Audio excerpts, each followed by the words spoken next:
BIBA Conference 2025 brought together the insurance sector's top executives, and Insurance Business UK was on site to ask the industry's biggest questions.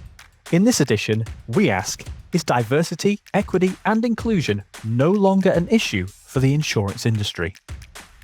I think DEI will always be an important issue that we need to discuss in the insurance market. I definitely think that it's important that people feel included whilst working in today's market, and by showing community and building community, which is what you do through D&I, that's probably the reason why I think it is the most important thing at the moment.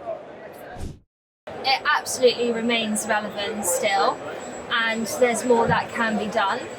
So when we talk about inclusion, diversity and equality, yes, there's changes happening, but we need to make sure that they're real, they're lasting, and that takes time, commitment and continuous effort. Now, Marsh are doing an incredible job. We have a lot of educational events, there's support, we're building awareness, they're doing ever so much, and ICANN are a big part of that too.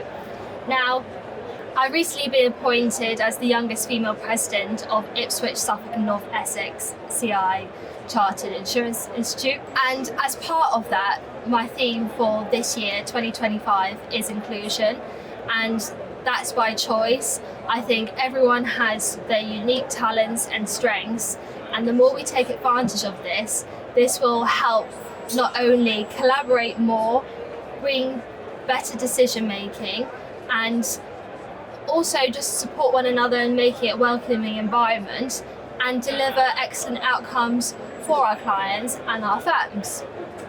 And I think it's important that we recognise everyone's strengths and uniques, talents, because everyone has a different background, may it be shaped by their culture, neurodiversity, gender. These are all elements that make us unique. So if we can bring everyone's strengths, it will just be such a strong force and a welcoming environment.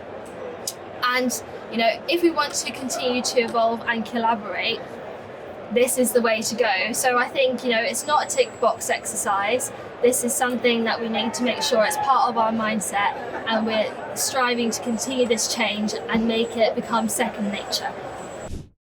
Whether it's no longer an issue or not, it shouldn't be the question where the way things are changing within our society. In my opinion, it should have never been an issue as such, because we were forced to recruit people based on color, ethnicity, and I think in that process we started forgetting recruiting people on merit. And I think that topic has become the mainstream conversation of politicians and other social background. So I think you need to empower people from various walks of life, especially in the context of insurance, to understand the opportunities here, but never recruit on the basis of the typical, the BA, ME and all those kind of things. So have we come a long way? We have. Are the benefits of it really reaping the rewards? It's a question to be asked by leaders. We can tick the color, ethnicity box, but do they have the talent, competence? All of that is what is coming to question now. So the answer is yes, we've come a long way in terms of getting more women into insurance, getting people from various ethnic backgrounds into insurance. All that is great. But I think now we don't have to focus too much on that. We need to recruit on merit and on talent, because that is what we are all fighting for, good quality talent. And I think the way things are changing, DE&I will become less of an importance, or one of the key factors when it comes to all these human resource related initiatives. Well, I can only really comment for myself in Crawford. It certainly is a priority for us. We're really proud of what we've done in this space. We've got a DEI committee. We've just given that executive sponsorship. So we're really reinforcing the work they're doing and giving support to their initiatives and their ideas. And we really expect that to come good. Oh, it's very much still an issue, I think, in the insurance industry. But I think often people are trying to address it in a very tick-boxy way, and there's obviously protected characteristics, ethnicity, gender, etc., that everybody's very alive to. But I think, and then so that people tend to focus in on the D part, and I think it can get a bit sucked into the culture wars aspect. But actually what's really operative is the I word, the inclusion word. And I think that's really about culture, and it's about individuals from different backgrounds coming together. And one of the other things I think which is amazing about insurance broking in particular is that it's a real force for social mobility. So the I can also be people from different educational and class backgrounds getting together as much as it can by the more obvious protected characters. So I think it's a really big thing, really big issue, but I think it's one we address through culture and by people building genuine relationships with each other.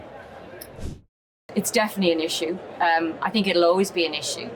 And I think probably more than ever, really, if we're kind of looking towards the US and some of the rhetoric coming from there and reform about, how we don't really need it or it's not necessary. I think we're on a really good track in insurance in terms of DEI. I think we've made loads of progress, and I think we've got to stay on that journey, keep focused, and make sure that we have got a very inclusive, open industry that people want to work in and are happy there. So no, it's still going strong for me. I don't think so. For me, I think we've come an amazing amount of distance with it, and it's a topic that we now talk about and we now focus on. But there are still too many rooms where we are not seeing the right balance of gender, sexuality, race in a room, which means that we'll never quite get there. And we've talked, I think, in a number of reports about gender pay, for instance, taking us lifetimes to get to an equal footing. And so we have got a long way to go still.